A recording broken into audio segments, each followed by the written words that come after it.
Mọi người ơi, mới có mấy ngày thôi mà mấy chậu cây của mình nó tốt nên này. Bây giờ mình sẽ hái rau dền với cả lá ngải nó cũng tốt quá rồi. Bây giờ mình nên làm món gì với lá ngải nhỉ? Ấy, nhiều quá rồi này. Bây giờ mình sẽ hái rau dền này. Wow, cái cây rau dền nó to khủng khiếp luôn. Mình phải hái đi thì nó mới đâm những cái ngọn ở giữa này nó mới to lên được, còn không là nó sẽ cao cao ngành lên ý. Nên là bây giờ mình sẽ hái về nấu canh nha. Ở đây lá nốt này. Lá nốt thì mấy cái lá to như thế này mình sẽ hái để làm chả lá nốt. Ok. Đầu tiên là mục tiêu của chúng ta đầu tiên phải là chả lá nốt, thì sẽ hái lá nốt trước. Wow, nó thực sự rất là to luôn mọi người ơi. Uê, thật là tuyệt vời. Bỏ nó vào đây.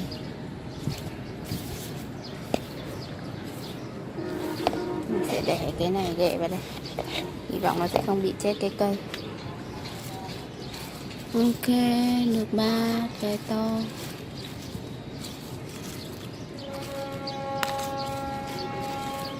Rồi.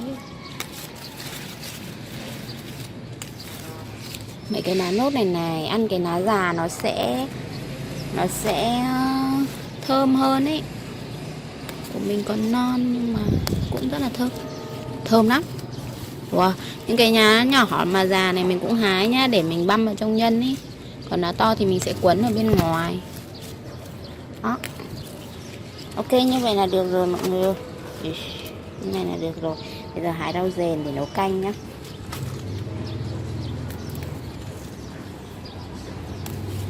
Cái nhân thịt băm thịt xay mình sẽ nấu với rau dền.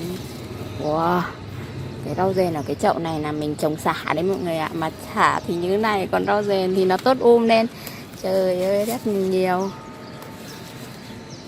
Wow, nó non lắm.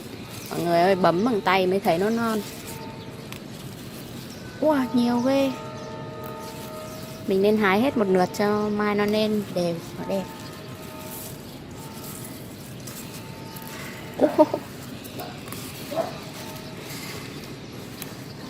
Mọi người cẩn thận với mấy cái lá xả này nha, nó sắc lắm đấy.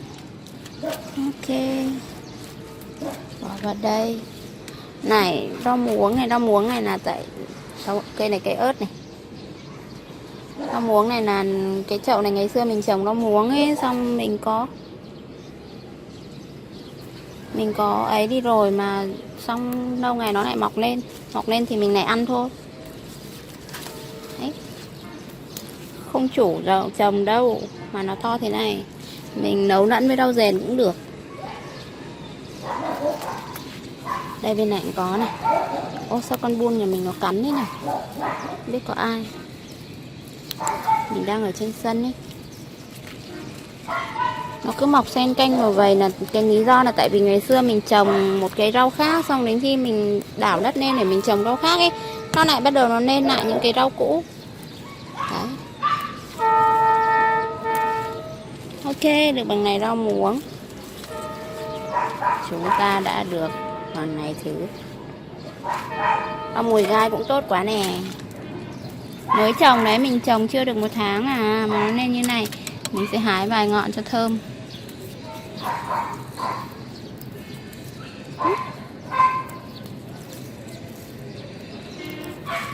Ok.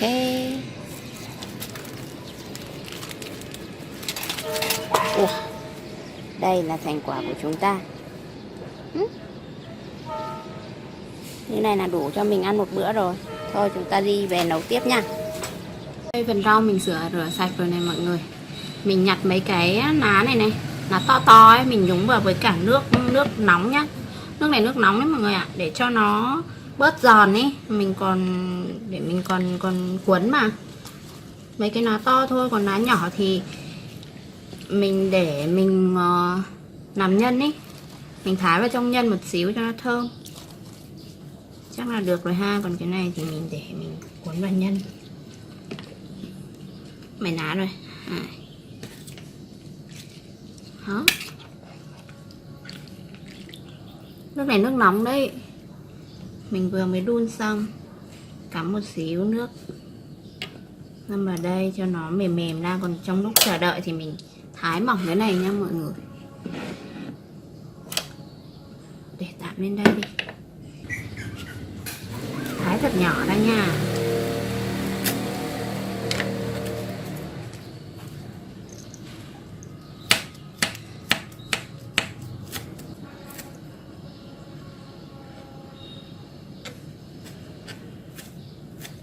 Mọi người cố gắng băm thật nhỏ ra.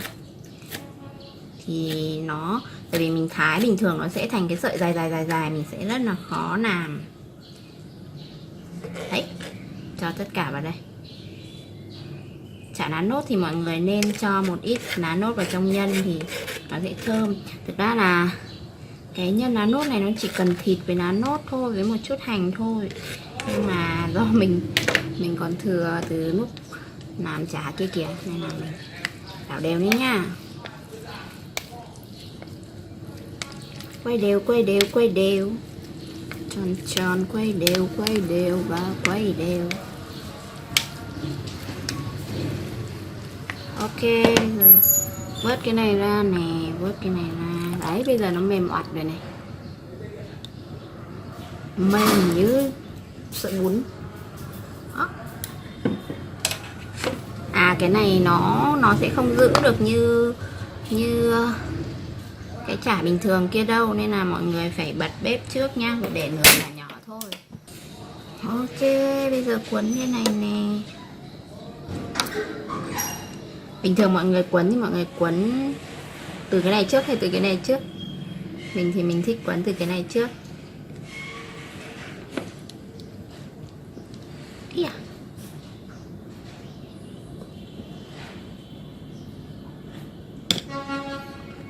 Đấy, như thế này. À, cái lá nốt này mọi người nó có thể tự dính vào nhau ấy, nên mọi người cứ để dài, thật dài ra, không cần quặn hai đầu đâu. Xong mình cho luôn vào chảo thì nó sẽ ta.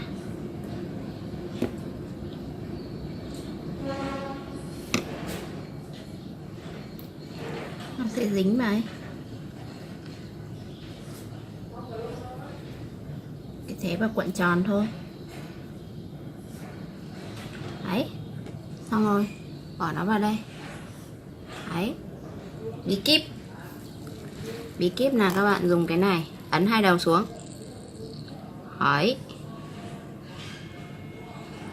như vậy là khi mà đấy, lá nó sẽ bị dính xuống ấy. Chứ cái lá nốt nó không đủ to để mình cuộn hai đầu giống như kiểu chả kia đâu. Mọi người hiểu ý mình không? Mình nói chuyện nó hơi bị khó hiểu một tí. Mọi người cố gắng nha, cố gắng hãy hiểu tôi đi mà. Tôi thực sự muốn có người thấu hiểu.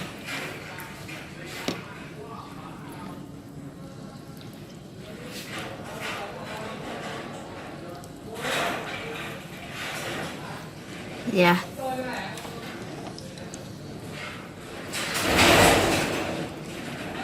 Đấy, ấn nó xuống, kẹp nó vào.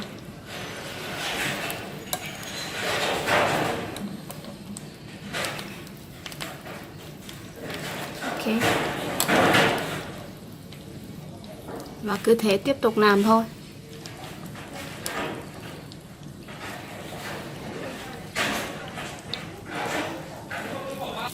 Còn hai cái lá này nó nhỏ quá nên mình sẽ đắp hai cái lên nhau.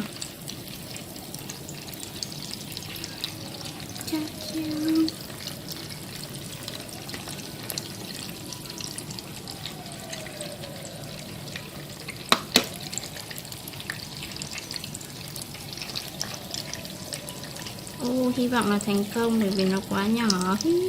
Cố lên. Wow.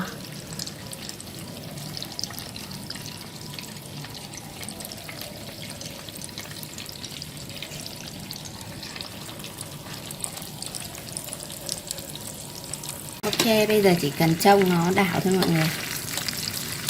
Đấy.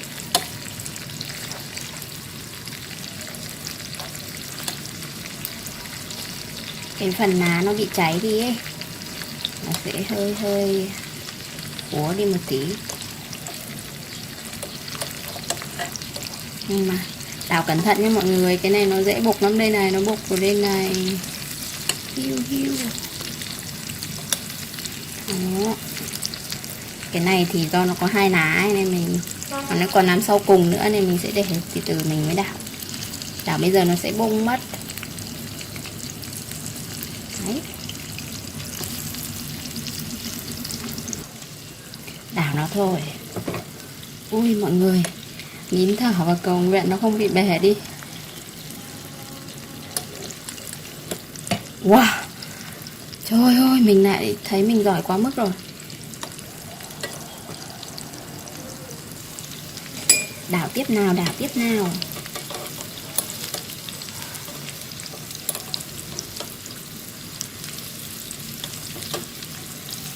Mọi người nhớ canh nha, đừng để như mình hôm trước làm thịt quay. Trời ơi, thật là tiếc. Hôm đấy ăn nó cũng giòn, cũng ngon, nhưng mà mỗi tội là cái da nó hơi cháy cháy một tí ấy, thì nó mất cái độ thơm của thịt đi.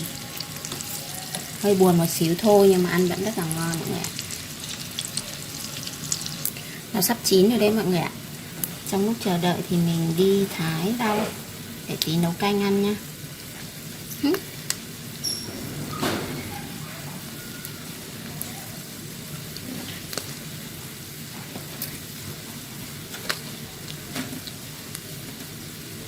Bỏ lên đây cho mọi người thấy. Thái nhỏ nhỏ thôi. Mình thích ăn canh hơn là để nguyên cả lá cả các thứ vậy. Wow, rau của nhà chồng có khác nó giòn. Mọi người có thấy thái nó bắn bắn không? Rất là giòn luôn. Rau ngoài chợ thường là người ta hái xong rồi người ta còn phải vận chuyển rồi từ ngoại thành vào nè, với cả bày bán rồi chuyển từ thương lái này sang thương lái kia rồi mới đến tay mình được ấy, nên thường là nó đã bị héo rồi. Rau này là mình vừa hái vườn về nên là nó rất là tươi, thái cảm giác nó giòn thực sự. Ok,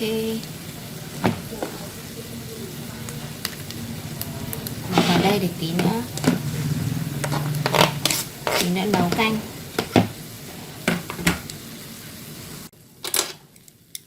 Chín rồi. Vẫn kinh nghiệm cũ, chọc chọc nhẹ nhàng thôi, thấy nó chắc chắc thì là đã chín. Bắt ra. Wow. Nó nhọn với hai đầu nhìn buồn cười quá. Ok, hớt phần cháy cháy này ra.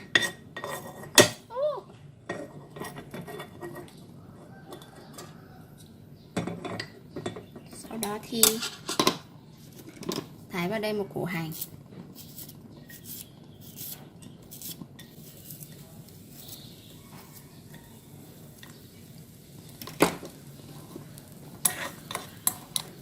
Phi thơm cái hành này lên nha.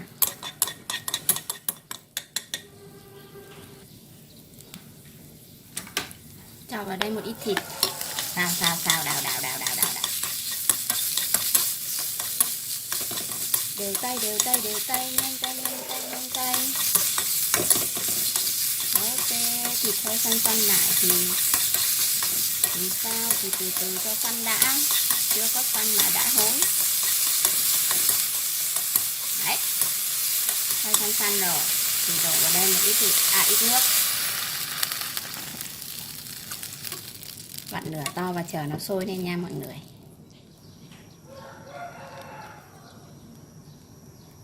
Nó sôi rồi mọi người ơi, sôi sùng sục thì mình nêm một ít bột canh,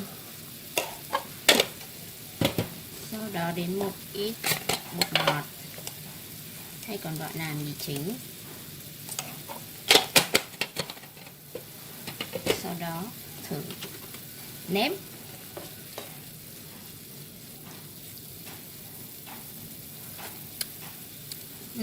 Hơi nhạt mọi người ạ. Cho thêm một tí bột canh nữa.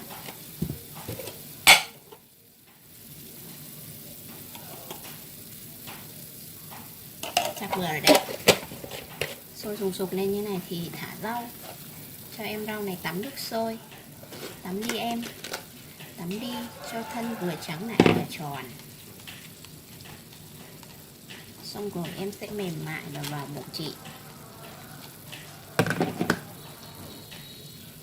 Ok.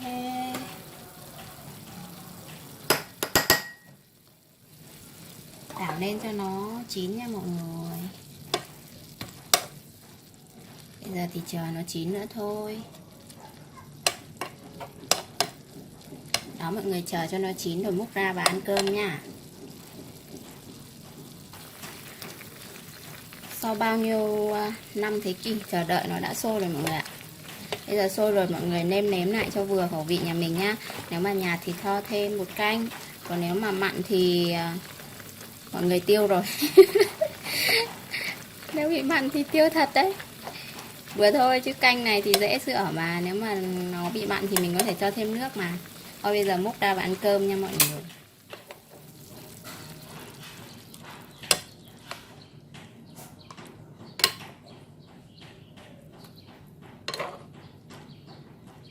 Đây mọi người ơi, mình đã hoàn thành món bữa cơm cây nhà lá vườn của mình. Lá nốt tự trồng, rau răm tự hái, tự trồng luôn.